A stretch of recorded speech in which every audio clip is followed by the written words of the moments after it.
The History Channel. A sinister discovery in the New Mexico desert. Are these the remains of a human sacrificed to appease angry gods? Join us as we enter a sacred city built by a people called the Anasazi, the Ancient Ones.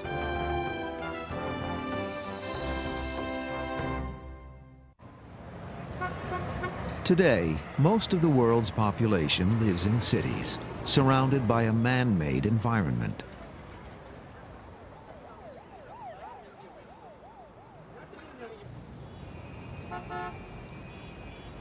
But modern civilization rests on the shoulders of a far more ancient time.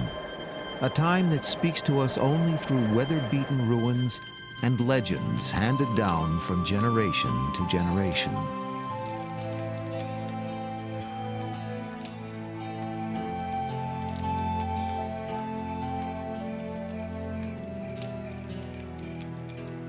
Following the evidence of these oral stories back to their roots turns the historian into an explorer. This is the Four Corners region of the American Southwest, given that name by the white man because 4 states meet here: Arizona, Utah, Colorado, and New Mexico.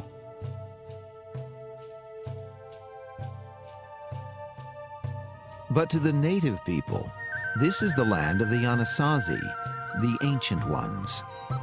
They are long gone, yet it is said their spirits are still a powerful presence here. In the fall of 1897, a rancher named Richard Wetherill was lured deep into this remote and barren land by a story about the Anasazi. His fascination with the Ancient Ones had begun 10 years before and hundreds of miles away. Looking for cattle which had strayed from a grazing herd, he had made a staggering find. The cliff dwellings at Mesa Verde in Colorado. These spectacular buildings and the artifacts they contained were concrete evidence of a highly accomplished civilization which had simply disappeared. Later, Wetherill found similar sites in Utah and Arizona.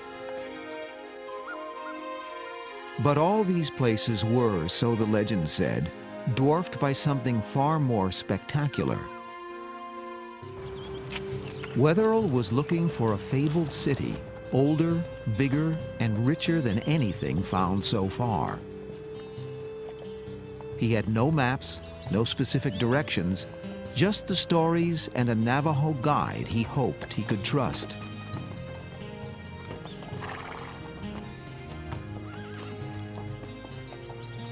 The deeper they traveled into the desert, the more challenging their quest became. How could this dry and empty land ever have supported anything more than small roaming groups? Sometimes belief is rewarded. On an autumn afternoon in October 1897, Wetherill and his guide entered a deep canyon and stepped into the past. They had discovered an ancient hidden world.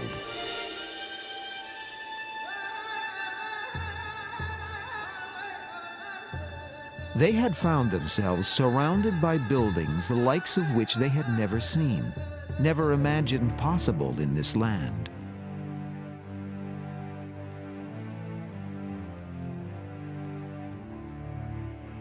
Freestanding buildings, some as tall as 5 stories. One building alone, which became known as Pueblo Bonito, contained more than 650 rooms. 200 yards wide, but 15 miles long, Chaco Canyon is the site of a dozen massive complexes.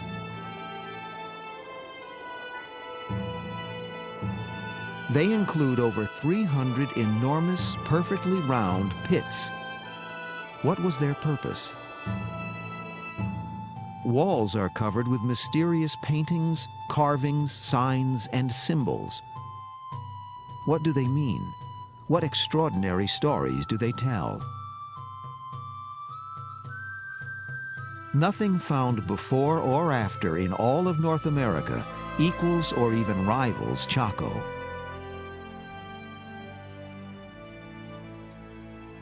Wetherill and the archaeologists who followed him were astounded and entranced by the pottery they found, the weapons, the tools, the jewelry, artifacts of every kind. They are abundant and they are works of art. The Chacoan people clearly created one of the great cultures of the ancient Americas. They had a diverse society, many specializations such as pottery and basket weaving, ritual specialists.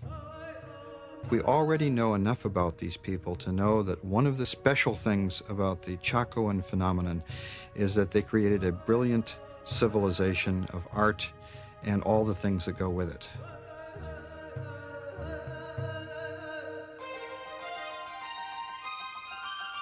The Anasazi were fascinated by the heavens. They were sophisticated watchers of the sky. Many believe these 1,000-year-old markings record a spectacular astronomical event, a supernova. A supernova is an exploding star way out in the galaxy, but for a month or two, that single star can outshine the other 200 billion stars of the galaxy. And there's evidence from Chinese and Japanese records that on July 4th, 1054, a spectacular new star appeared.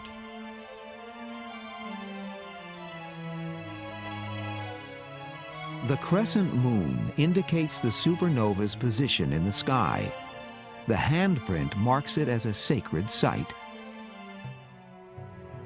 What was the religious significance of the sky for these ancient people?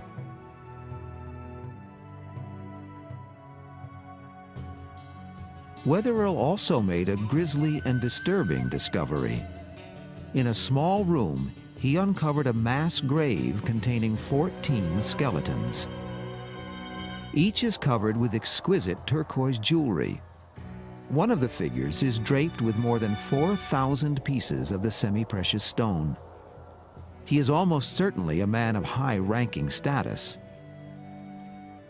The other 13 are women, and the evidence is clear. They did not die natural deaths. Wetherill's wife, Marietta, visited the site and speculated about the violence and its meaning. The skeletons of 13 women were lying against the wall, clear around the room, and every one had a hole in their skulls. They were his wives, perhaps, to go to the afterlife with him. The Diary of Marietta Wetherill, 1897. There are other burial sites in Chaco Canyon, but none like this one. An even larger question baffled Wetherill.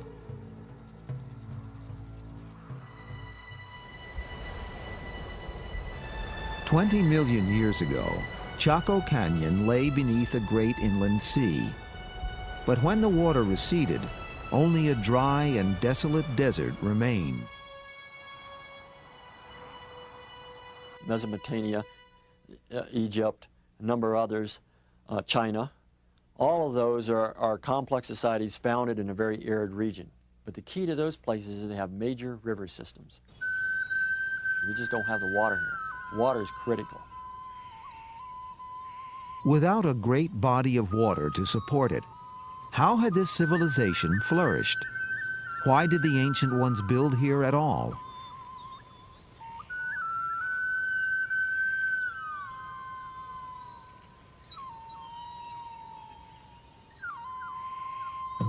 The canyon walls provided the stone for the buildings, but where did the wood come from? Archaeologists estimate construction required timber from 250,000 trees. But today, the landscape is totally barren. Samples taken from the beams indicate that the trees were not local. Most came from as far as 50 miles away. There, stone axes alone were used to cut and trim them. The Chaco people didn't have horses or oxen or wheeled carts to haul the timber here.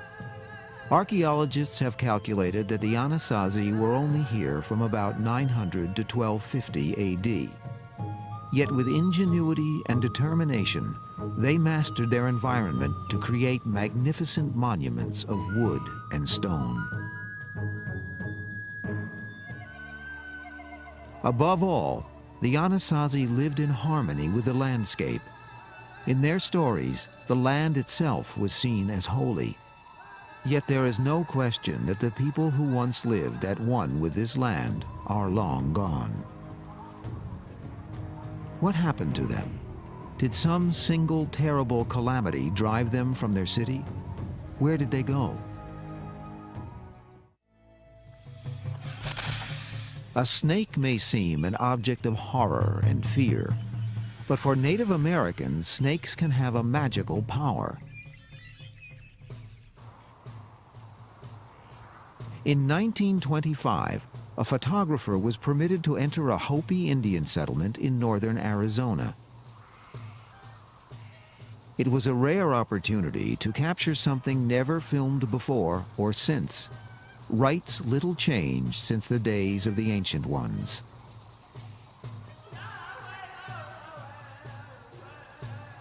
The dancers carry venomous snakes, which could easily twist and strike with deadly effect. While dancing with the snakes in their mouths, the Hopi affirm their oneness with nature and the earth. One line of dancers represent antelope, whose galloping feet produce a sound like thunder when a herd races across the land. But the clouds must be induced to release their rain. Because snakes spend their lives so close to the earth, they and they alone have the power to draw down the rain.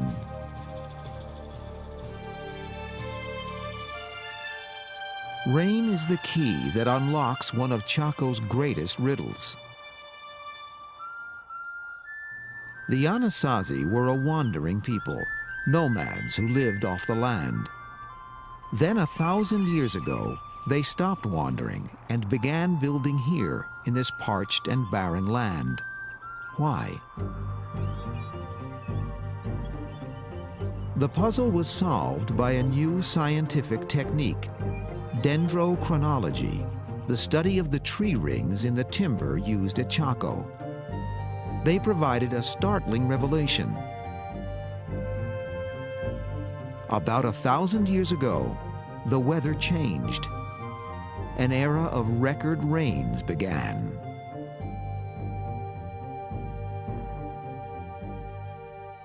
That wet period in the 900s allowed things to happen for these folks. And it could have been, given the psyche of human populations, maybe it was wet enough, and maybe for the first time they saw surpluses that they had never imagined before. Until this moment in their history, the Anasazi had depended on hunting and the gathering of whatever wild plants they could find. Now they could be farmers. Now they could grow corn, squash, beans, a dependable and abundant food supply. The ancient ones of Chaco Canyon began to build an irrigation system to capture and control this gift of nature. Their tools were primitive, but they built monumentally. How were they able to do it? Perhaps the Anasazi drew on a resource more powerful than mere physical strength. One of the things that my grandma used to tell me in accomplishing major tasks is that a community has to be whole. Everything was done for the betterment of the community. They put their heart and soul into these projects.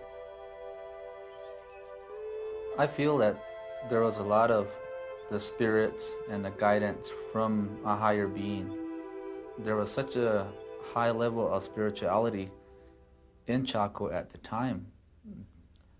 It's really not difficult for me to believe that a lot of that had to do with the preciseness of these structures and their concept of time frame. That if it took a year to build a structure, then that's what it took. The Anasazi left no written records, only the haunted ruins, the cryptic imagery, and tales told by the old to the young. How reliable are these stories? It was an old legend about a magnificent city that had brought Wetherill here in the first place, and it was another that led archaeologists to an astounding discovery.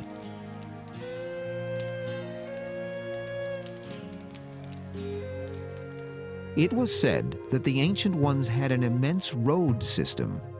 Archaeologists found nothing more than short, narrow paths, apparently a story exaggerated in the telling. Then, sophisticated new techniques of aerial observation allowed scientists to see beneath the surface. A vast network of roads, long obscured by sand and silt, suddenly appeared. We know that the canyon itself was the heart of a world that stretched out towards the four quarters, with long, straight ceremonial roadways that run out to so-called Chaco outliers, 30 or 40 miles away in many cases. But why were they so wide? Some were 40 feet across, as broad as a modern city street. Some were carved into the sheer vertical cliffs of the canyon.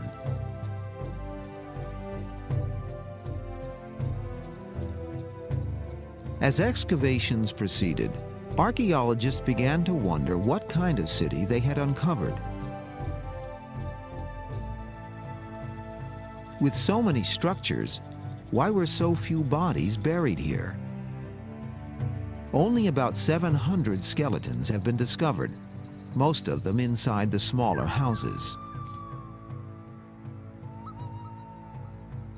And the archaeologists were surprised that there weren't very many burials in comparison with excavating small house sites that are basically domestic habitations. And they said, wow, there's something really strange. And they didn't key into the fact that, of course it's strange. These are public buildings. If we were to excavate a library or a post office or a courthouse in our society, we wouldn't find very many human remains. Other evidence as to the true identity of these buildings may lie buried just outside the canyon. Covering just over 2 acres, Pueblo Alto is smaller than Pueblo Bonito, but it has yielded new insight into the real purpose of the so-called great houses. As often happens at archaeological sites, the trash heap proved to be a valuable record. Covering close to 1/4 of an acre, it represents 100 years' worth of refuse. More than 200,000 pieces of pottery have been found in the mound. Smaller shards indicate that there once may have been as many as 1 million pottery pieces. The vast number of pots far exceeds the needs of the estimated population. What could this mean? The answer was suggested by the fact that the trash was not deposited evenly. The layers are of different thickness. There's probably some kind of ritual thing happening there at Chaco where people come together maybe once a year or something like that. They have ceremonies or some kind of event there, and then the stuff they bring with them they throw away or leave there, maybe intentionally broken and left in the trash midden. We may never know what really took place here, but many scholars believe that it was a spiritual center where worship and ritual were the dominant activities. For the Anasazi, religion and nature were inextricably intertwined. The earth and the sky were held in reverence. The sun itself is important. We call it Father. We call the moon Father as well. We call Earth Mother, and they're like the parents of the people that occupy Chaco Canyon. When people move around a lot, as these people originally did, and are nomads, they look at the nighttime sky. It's the one consistent element of their world as they move. But when people settle down, as these people did, now you can watch the daytime sky and you understand very quickly that cycle of the sun, which creates for you a yearly arena in which to play out your life, so that you can predict when to plant, you can predict when the light is going to almost leave the world and when it's going to return, so that you know everything is unfolding as it's supposed to.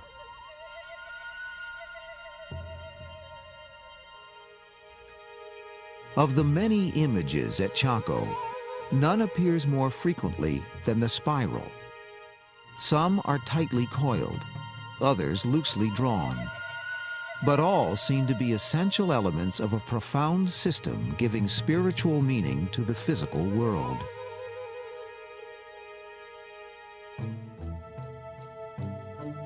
The spiral etched into the magnificent Fajada Butte is part of an ingenious mechanism for tracking the movement of Father-Son. It is located behind 3 enormous stone slabs. Every year, at the summer solstice, the longest day of the year, a shaft of light begins to crawl across the spiral at sunrise. Then, around noon, it happens. A streak, known as the sun dagger, slices directly through the center of the spiral. A central event of Anasazi life, the full ascendancy of Father-Son, has been marked. The calendar is secure. The cycle of life will prevail. Mother Earth will continue to produce. In this place, haunted by the remains of a vanished past, the enormous subterranean chambers called kivas may seem ominous and threatening. But for the ancient ones, they were the place where the sky spoke to the people.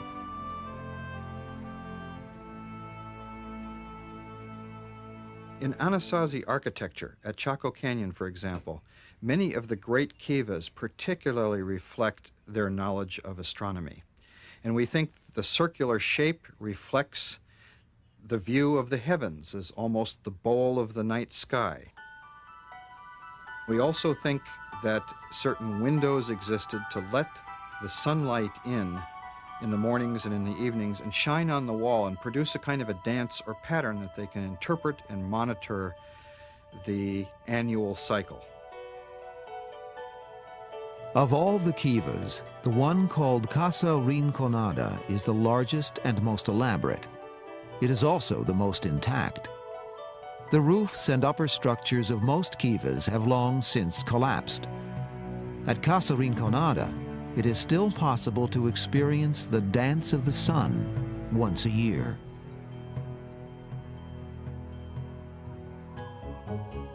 Here at sunrise on that longest day, June 21st, a magical moment occurs. It is an event that has played out on these silent stones for nearly 1,000 years. The dawn light pierces the kiva through a small window at the top, painting a golden rectangle on the wall opposite.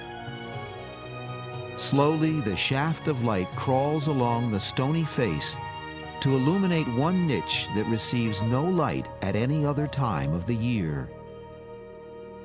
You can imagine the darkened interior of this enclosed underground kiva, like a great silo, and the priests and other people waiting in the darkness for the dawn and the light of the midsummer sun shining through the window and illumining a niche that probably contains some image. I think we'll never know what it was. The kiva is a place of living wonder. For many, this is where the spirit of Chaco is strongest.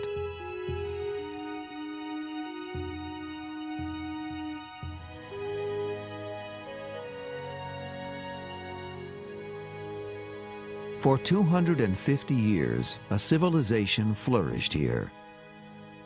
But finally, a time came when the gods were angry. A time when the land was robbed of its most precious gift, the rain. 1150 to 1170, very, very bad drought. And it looks like, because I would say there's a major depopulation of Chaco Canyon. Each one of those successively seems to be one of the worst they've seen, for hundreds and hundreds of years. The great era of rain, which had allowed the birth of Chaco, began to falter, and then gave way to relentless drought. For people who believe themselves personally bound to nature, even drought must have meaning. If you anger the gods or the spirits that hold the rain, then they would just withdraw that privilege. We're told that if we go into a ceremony, if we go into an activity without our whole mind, body, and soul, then our prayers might not be answered. There was constant need to placate the gods. Rituals passed down from ancient times, as captured in this rare film, suggest what may have happened. During this Hopi rain ceremony, the clans gather to compete in sacred games, much as the ancient Greeks held Olympics to honor their gods.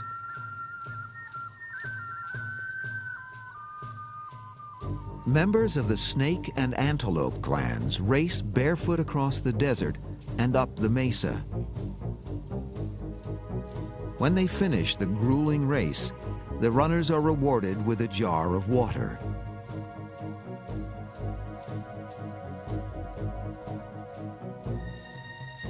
It began as a holy rite, but as the years passed, did the people of Chaco develop too great a pride in winning?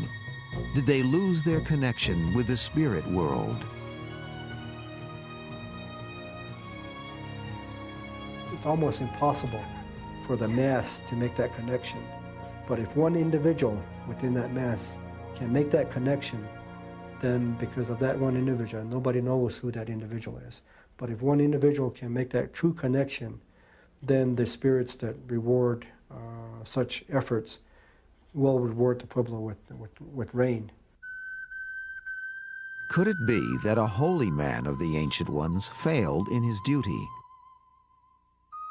Perhaps that is the explanation for the mysterious grave, the one great man and the 13 murdered women. Were they a sacrifice, an attempt to atone for angering the gods? It is possible that as the drought tightened its grip and food became scarce, the social order collapsed.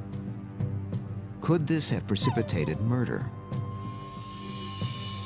We know that some of the burials in the great houses, some of the people appear to have been killed, whether ritually or otherwise. They have their skulls are smashed and they have broken legs.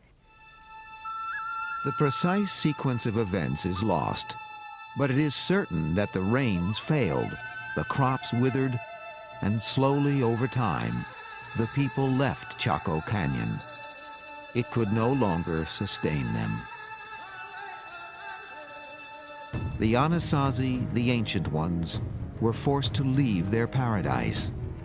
But this was not the end of their story.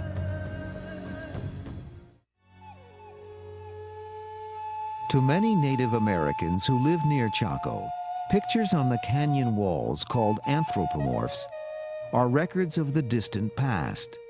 They are believed to document the beginnings of the Anasazi, who originated underground. I've had Pueblo peoples tell me that when they see the anthropomorphs, for instance, they'll occasionally say, well, that's when we had tails. That's when we lived in the earlier worlds, and we were of a different form then. To the religious of all faiths and cultures, humans and gods communicate, and events have a meaning far richer than mechanical cause and effect. Perhaps the gods always intended that the people leave Chaco. Once they got up on top, they started migrating in the southerly direction. And Chaco Canyon was about one of the stops in this migration route. We are in a journey. We've been on a journey since our ancestors came up through the underworld. Our journey isn't built on just 100 years or 1,000 years. There's no time frame. I don't know where the journey is going to end. The Chaco people did not vanish. It is now generally agreed that the Hopi, the Zia, the Zuni, and the other Pueblo people are direct descendants of the Ancient Ones.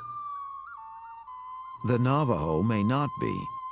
They seem to have arrived in the area long after the Anasazi left. But Anasazi is a Navajo word, and some scholars regret having taken it up. It's kind of a dirty word. The Hopi and other Pueblo people really hate it, but it's the word that the anthropologists have latched onto. It means something like our enemy ancestors or the enemies of our ancestors. 400 years after the Ancient Ones left Chaco, and well after the arrival of new tribes like the Navajo, a strange presence entered the land.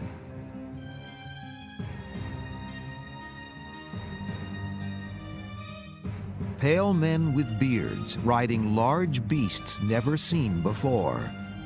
They were to prove very dangerous, far worse than intertribal rivalry or even cataclysmic drought. It was in 1540 that the first Europeans appeared. Ironically, they were drawn to the area by a legend of 7 fabulous cities filled with gold. Was it Chaco Canyon they had heard of? By a tragic twist, had the city of the Ancient Ones brought these destroyers.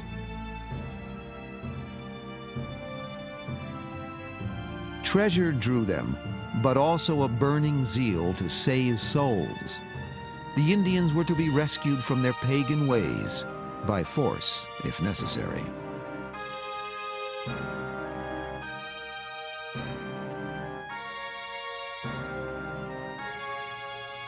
Native American holy men were tortured and killed. Ritual objects were destroyed.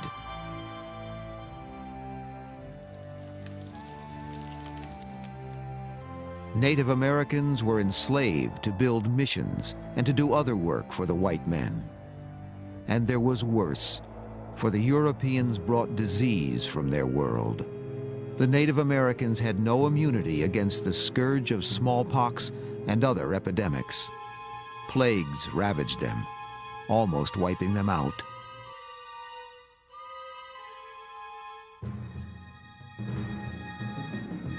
There were uprisings against the Europeans, but ultimately they failed. The great migration of the people from north to south was stopped.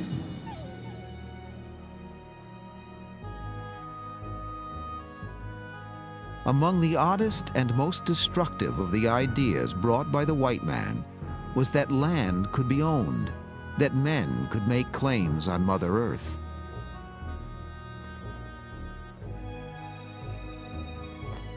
The authorities would impose new values and beliefs on every facet of Native American life. Their culture was suppressed. Their proud long hair was cut.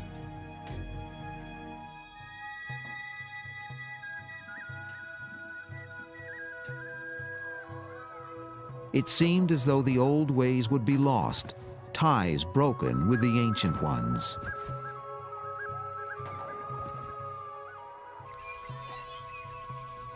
But it was not so. Often in secret, the rituals and the stories continued to be handed down. And Chaco Canyon remained, remote and enigmatic, a secret place haunted by the spirits of the Ancient Ones.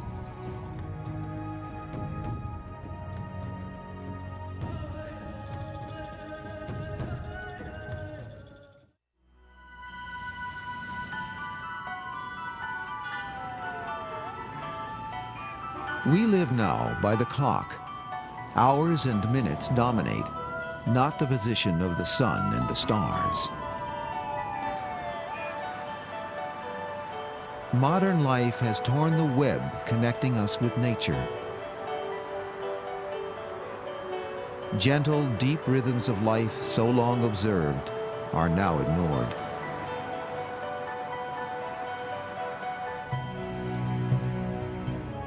But Native American tradition has always maintained the connection with nature.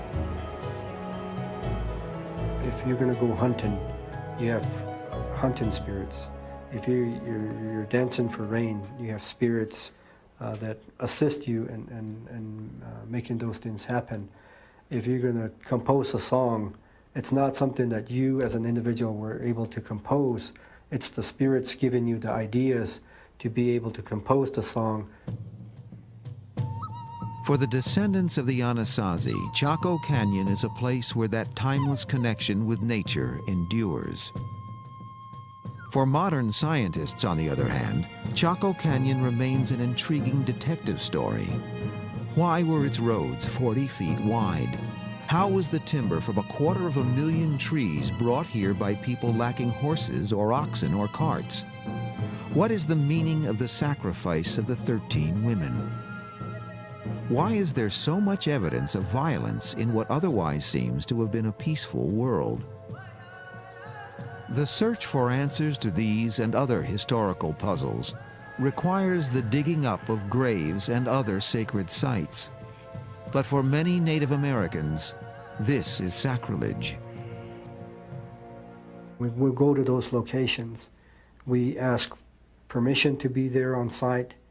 We ask for forgiveness of those people that have gone before us and have excavated the site. Then we ask the spirits to continue to be the givers of good and to be the givers of life. This spot may have significance that's beyond our understanding. It might have had to do with one group of people comes here and something good happens to them, and then this place retains a value that's beyond what it does. The value doesn't preserve in the dirt, you might say. We can't dig it up and say, oh, they're here because of this. Should Chaco be treated as an archaeological site or a place of living worship? How much disturbance is tolerable? Where should the line be drawn? I feel that it's disrespectful to just allow anybody to enter Casa Rinconada at any time. And only in the right frame of mind are people supposed to answer. Entering a kiva is significant to journeying back to the underworld where we originated. And that in itself is an activity that we don't hold lightly. The people believe they were born deep inside the earth. In time, they came to the surface, took human form, and began their great historic migration to the south. They paused at Chaco Canyon, built a great civilization, and then moved on. Modern life and modern rules block the way. But for those with faith, the journey will resume. Who knows, maybe another 1,000 years, there isn't going to be an Albuquerque or a Rio Rancho. And at that point in time, we'll be able to continue our journey. One day, the remnants of the modern age will be the last evidence of a vanished civilization. One that will challenge the archaeologists of the future to take their own journey in search of history.